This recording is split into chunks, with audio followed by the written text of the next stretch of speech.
കേരളത്തിന്റെ അടിത്തറ തന്നെ ഇല്ലാതായിക്കൊണ്ടിരിക്കുന്ന ഒരു സാഹചര്യത്തിൽ, അതായത് ഇപ്പോൾ നോക്കൂ, 2023-24 പിന്നീട് വേസ് ആൻഡ് മീൻസ് അഡ്വാൻസ് എടുത്തിരിക്കുന്ന 225 പ്രാവശ്യം ഒരു വർഷം, ഓവർ ഡ്രാഫ്റ്റ് എടുത്തിരിക്കുന്ന 67 പ്രാവശ്യം, മൊത്തം ബഡ്ജറ്റിന്റെ ഏതാണ്ട് പകുതിക്കടുത്ത തുക ഒരു വർഷം കടം മേടിച്ചിരിക്കുന്നു.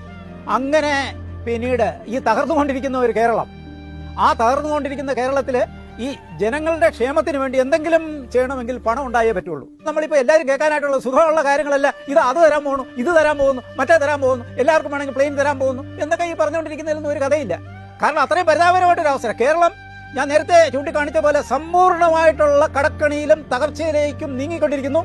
അതിൽ നിന്ന് ഒരു തരത്തിലും രക്ഷപ്പെടാനായിട്ടുള്ള ഒരു സാധ്യതയും ഞാൻ കാണുന്നില്ല. കാരണം നമ്മുടെ മുമ്പിലുള്ള ഒരു ഡേറ്റയും, നമ്മുടെ മുമ്പിലുള്ള ഒരു ഫൈനാൻഷ്യൽ ഡേറ്റയും ഇതിൽ നിന്ന് രക്ഷപ്പെടുമെന്ന് കാണിക്കാനായിട്ടുള്ള ഒന്നുമില്ല.